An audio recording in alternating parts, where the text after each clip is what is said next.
Hi guys, in this video I'm going to touch on where to position yourself during the rally and how to find the best location as the point continues, because where to go during the point is actually a fluid location. It's not a set spot, so that you can't always go back to the same spot and say, well, that's where I should go. You actually have to be aware of where the ball is going and what your opponent is doing, and that will influence where you actually should be heading towards. Now, to start with what we're doing here with just this basic, with the tapes that I've got here, is I just want to talk to you a little bit about positioning yourself in regards to the angle of play coming from the ball and where you should be standing in terms of your left-right positioning. Now just imagine for a moment that the ball is actually coming straight from the camera, right from the centre of your screen, and that's where my opponent is hitting the ball from, say with his forehand stroke. So essentially he's hitting the forehand right from the middle centre line, a foot or two back from the table. So in that case, what are his possible lines of play? Where can he hit the ball? And these tapes are roughly where the zone inside these two outside tapes is roughly where your opponent is going to be able to put the ball. Possibly because hooking, getting a little bit more spin to this way with the forehand is easier than going with some spin that way. He might have a slightly wider range this way than that, but roughly this is the idea. It's going to be very difficult for him to drop the ball here, easiest here, and these are a little bit tougher. But that's roughly this area here through to here is roughly where your opponent's choice of shots is going to be. It's going to be somewhere in that location. Given that, where should we be standing? Well, for the typical beginner, would say stand in the middle. And that way you're basically your belly button's lining up right in the middle. So you're literally standing in the middle of these angles. And the problem with that is, of course, that it doesn't really work. What you've got to be aware of with this is that although you're now standing in the middle, your reach on the forehand is much bigger than where you like to play the backhand. Firstly, you can't really reach that far on the backhand as you can on the forehand. And secondly, you actually should be playing the backhand mainly in front of your belly button to your left hip. So your backhand stroke is here. What that does is that means that if I stand in the middle, directly in the middle, I'm actually nearly covering all the forehand, but I'm leaving a big gap on my backhand. So for the average player who has an equally strong, say, forehand or backhand, so if they're both good shots, we actually need to be over this side a little bit, so that now here's my backhand comfortably, leaving about that much gap where I have to move to get the ball. So comfortable backhand, playing elbow in here, comfortable forehand, leaving about that much gap. So for a player with an equally strong forehand and backhand, for a ball coming from down the centre line, he should really be roughly here. And coincidentally or not, you can actually see that also more or less coincides with where the right arm hangs naturally anyway. So it's not a bad rule of thumb to basically say if you're equally strong on the forehand and backhand, your right arm is actually what should be in the centre of the line of play.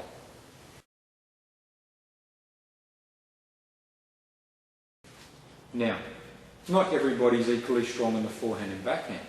Many players have a better forehand than they do a backhand and can play better with the forehand.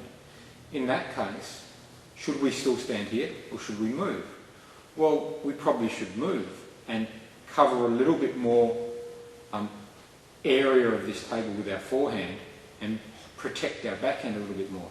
So if I've got a better forehand than backhand, and assuming I can move around the court okay, I would actually come a little bit further. Now what I'm doing is I'm giving my opponent less of a target to get at my backhand, more of a target to get my forehand, and I can cover more of the court with my forehand. The downside is, of course, I'm leaving a bigger gap on the forehand, so I have to be ready to move and come back. So it requires footwork to be able to do that properly. But for a person with a stronger forehand to backhand, somewhere like this would be better because you give your opponent less backhand target and there's much more table covered by your stronger forehand.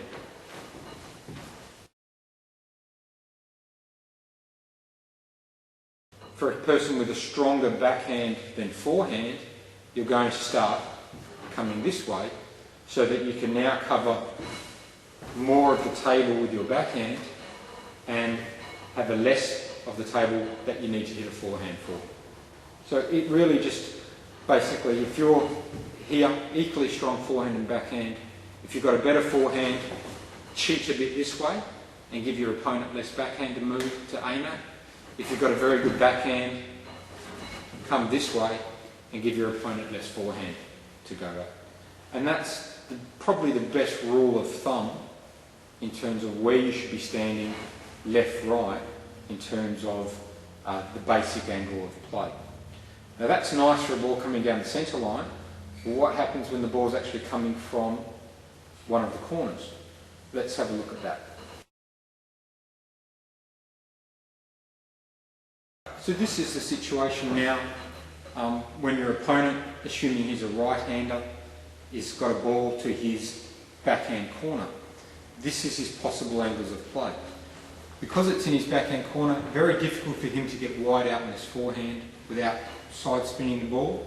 So he has less angle to work with here, but he has more angle now, more chance to hit wide down this side of the table. So the possible angles that he can hit has shifted, which means that where you should be standing has also shifted. If I'm still standing here, as if the ball is coming to the middle, I'm going to be in trouble. I'm now well to the forehand side of my opponent's possible choices. Now we've already talked about previously footwork arc and moving around the table.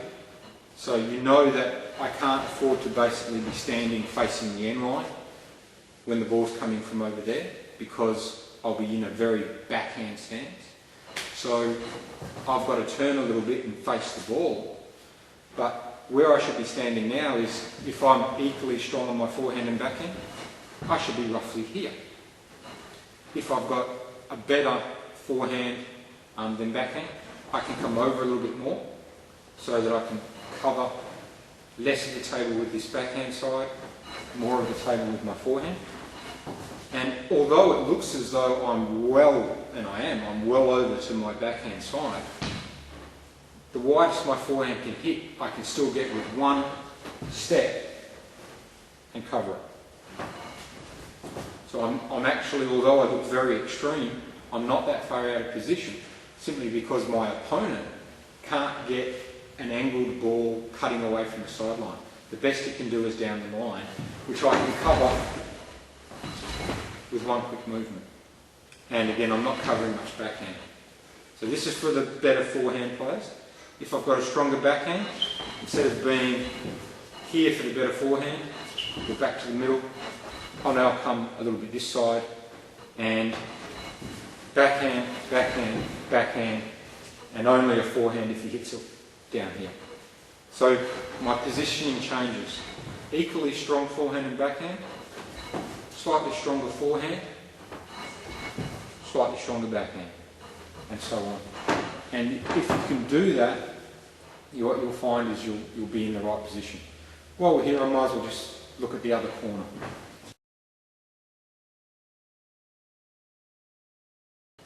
Alright, we're looking now at when the ball's coming from my opponent's, a right-handed opponent, his forehand corner, and he's hitting from there. Again, if I'm standing here, as if the ball is coming from the centre, I'm now well too far to my backhand side. So, and also facing the wrong way, whereas I should be facing the ball.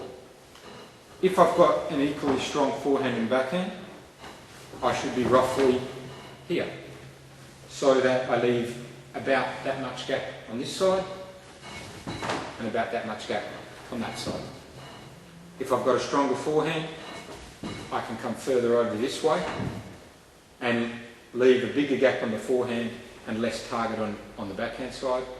If I've got a better backhand, I'll come further over here, leaving a small target on the forehand and a bigger target on the backhand. And again, that's your principles. You're trying to move to the correct location, so when the ball is over that way, where you're positioning will shift.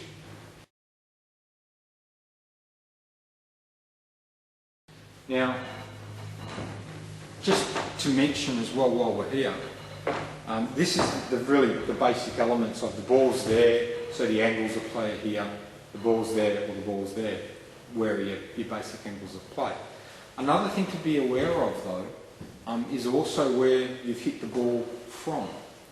So just imagine that, again, my opponent's going to hit the ball from his forehand corner, but these are two very different situations, or at least slightly different situations. Imagine that I've hit the ball from here to my opponent's forehand corner. Okay? Now, what he's going to be doing is, because the ball's coming cross court, he's likely to have been facing this way to get that cross court ball. So imagining now just for a second that I am the opponent receiving a cross court ball to my forehand. I'm likely to be facing this way to get the ball. So where are my comfortable options? My most comfortable options are actually still probably back cross court. And it's a little bit tougher for me to get down the line. So my most likely range is probably somewhere back cross court.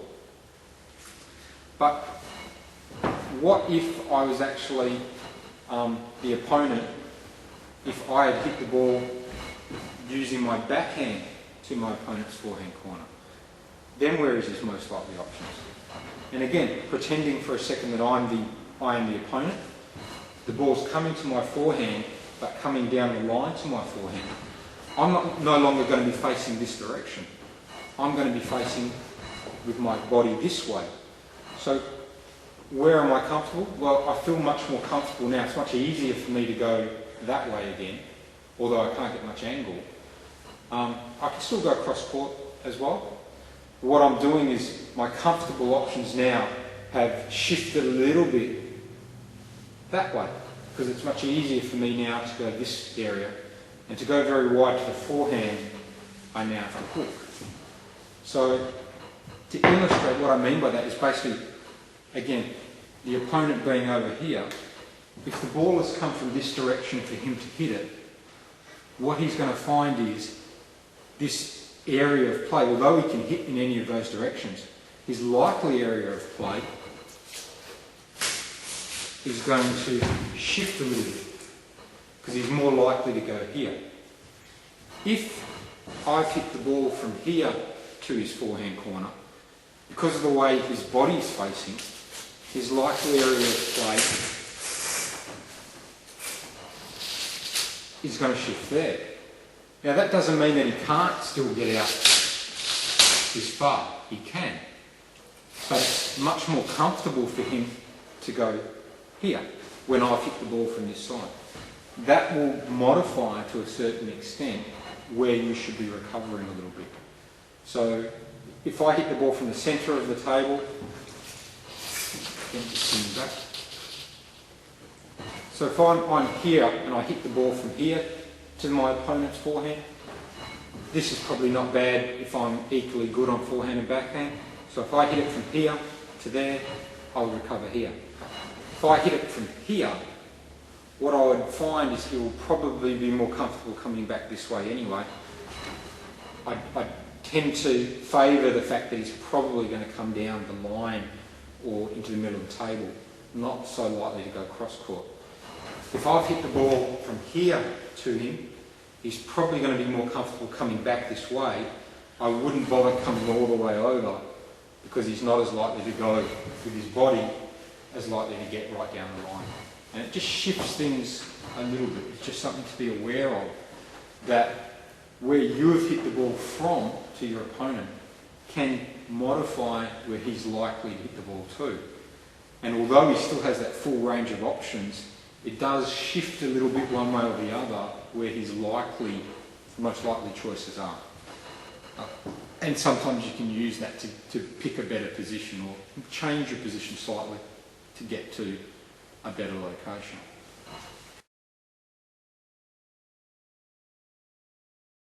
Apart from positioning yourself based on where the ball is, and also a little bit depending on where you've hit the ball from, what are a couple of the other factors that you need to keep in mind in terms of positioning yourself? A couple of the ones that you've got here that will change things a little bit are these ones here. What stroke you're about to play, what stroke you just played. Well, we've talked about where you've put the ball on the table and what angle you hit the ball from. Also, what ball or what shot your opponent is likely to play. So let's talk about those other three things just now.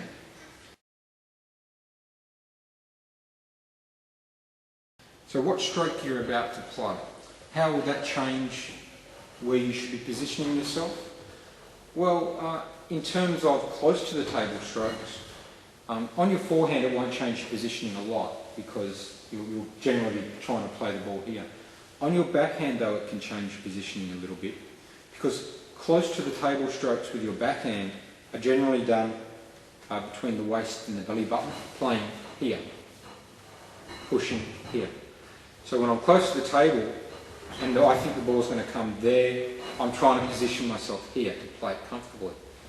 As I move further back, I don't want to chop from here when I'm well back from the table. I want to chop from here. So what I've done is my positioning as I move further back moves that instead of being the ball is there for my backhand, I want to be here. As I start to move back, ball there, I want to be here. So I start to move my positioning a little bit away from the ball a bit more. On the forehand, it doesn't matter so much because really you'll probably be more or less hitting the ball there and further back, still trying to hit the ball there. But on the backhand side it does it. The further back you are, the more from the side you tend to play the ball a little bit more, especially on the chop. On the top spin, probably a little bit as well. I don't want to play my top spin. Pretty similar, doesn't change a lot, but definitely on the chop I prefer to play from a little bit further away.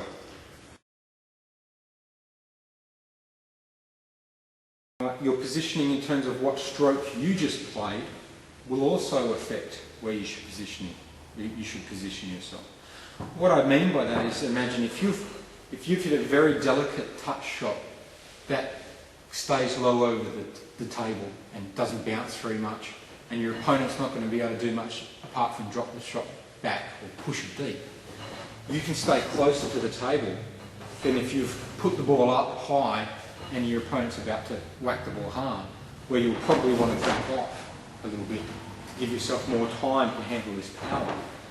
So that's a very simple example of when the ball is tight and it's hard for your opponent to hit hard, your best position is closer to the table than when you've hit a loose shot that your opponent can hit hard and you should go back.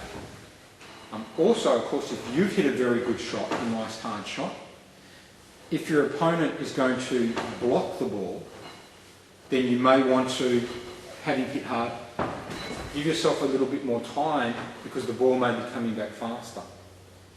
If your opponent's backing off, if you've hit the ball hard and your opponent's backing off and it looks like it's going to be a softer return, you may want to hit hard and stay close because him backing off probably means the ball's going to come back soft and you want to stay up. So if you hit hard, he runs away and you run back a little bit too, you may find it tough to hit it hard again.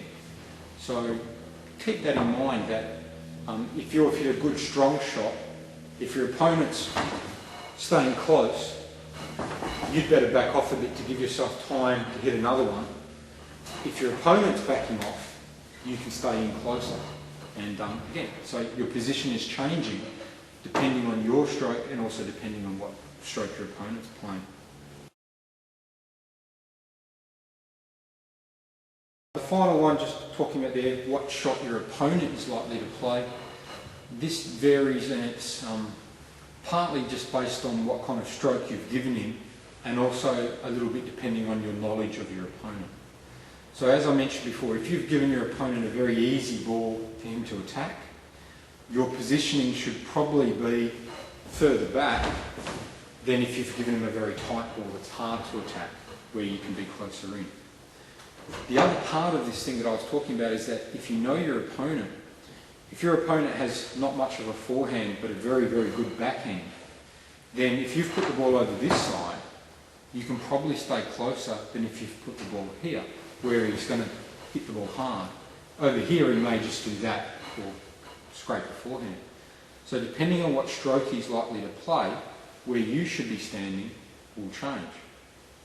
The more obvious example, of course, is if your opponent has, say, a very good cross-court hooking forehand that goes out wide, but he can't hit the ball down the line, then if you put the ball to his forehand, you don't have to worry about covering down the line. You can actually go further that way and cover his hooking forehand. So knowledge of your opponent, although if you didn't know anything about your opponent, you may be waiting more or less in the middle of the table. If you know he can't go down the line but he can go wide cross court, you'd go further that way. And that way, in that way, knowledge of your opponent changes where your best positioning is going to be.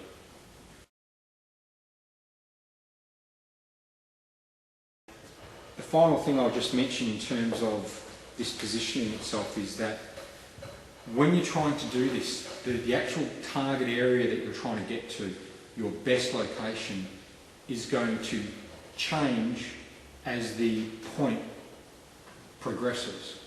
And how I mean that is that it's like if I hit a ball from here, I've hit the ball cross court back to my opponent's forehand. So these are his rough options.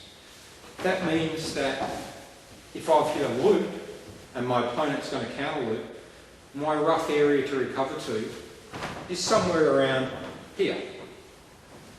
I don't want to hit a loop and then run in and try and block it. I probably want to hit a loop, come back here and hit another loop. So my best position to recover is not up here, and it's not further back this way either. It's probably facing on hitting to that forehand corner. It's probably somewhere around this area, and I'll hit it to his corner and I'll start moving myself back towards here. This is my rough area. Now, what I've also got to do though is keep an eye on my opponent, because if he looks like he's taking a big swing, I may want to go further back. If he looks like he's going to block, then I've got to come in. So my angle is changing. If he looks like he's going to go down the line, then I've got to go, my ready position is further over. If he looks like he's going to come back cross court and he's preparing to go cross court, I can probably not have to move as far. And it's this information from your opponent, if you can pick that up, allows you to modify where you're moving towards. Okay? So it's fluid. The more information you can get from your opponent, the better you'll know where to go to. And although I'll hit it, and I'll start moving towards where my best target is, so I might hit it, I'll start moving here, I see he's blocking instead of counter looping, I'm not going to do this and then come forward. So I'm not going to do two straight lines and go straight line to here, straight line in. I'm going to curve. So I'm going to loop, I'm going to start moving, oop, he's blocking. So what I'll be doing instead is curving in rather than moving one straight line to another straight line. And if you watch the pros, watch the good players, that's the kind of footwork you're going to see, is they don't run from stroke to stroke to stroke. What they will do is they hit the ball, they are recovering to, depending on where they've hit it, they're recovering towards that general location, and as they pick up more information from their opponent, they will modify where they're moving to the best location. So it's a fluid moving target rather than running from stroke to stroke to stroke. You hit your stroke, you run towards your best ready position, and you modify that position, your target, depending on what information you can pick up from your opponent. And if you can't read your opponent very well, if he's very tricky and can hit any direction, the most you may be able to do is get your ready position, and then once you see where the ball's going off his back, you either keep going there or you move and come back. So that's why an opponent who can actually go that way can be very tough, because you're never quite sure where you should be moving to, because he can change on you on the last second, and you may be moving towards there, and if you keep going he'll just swap, and now it's hard to get back. But this idea of positioning yourself is to allow you to give yourself the best chance of covering your opponent's next stroke. So you're using all the information, you're hitting a ball, you're moving towards where you think the best location is going to be, and if you see him doing something different like blocking, I will start to come in. I won't go to my ready position and then come to the ball. I will modify my ready position from over here to in there, and I will start to change it. You have to be fluid. Is that tricky? Yeah, it takes a bit of practice. Will you always get it right? No. There'll be times when you'll get it wrong and you'll get stuck. Do you always have time to do that? To move and then change? No, sometimes you don't. Sometimes table tennis, you play, you recover, and the ball's already at you, you have to make another stroke. So yeah, you'll play the stroke, you'll recover, and now you just have to make the best of wherever you are. But definitely as you move further back and start counter looping or chopping, you have more time to start moving into position. When you're close to the table, it's still important. If I'm here, I put the ball there down the line. I don't want to put it there and stand here. I've left a big gap. I'll put it there, I'll come across, start coming across to cut off his angle.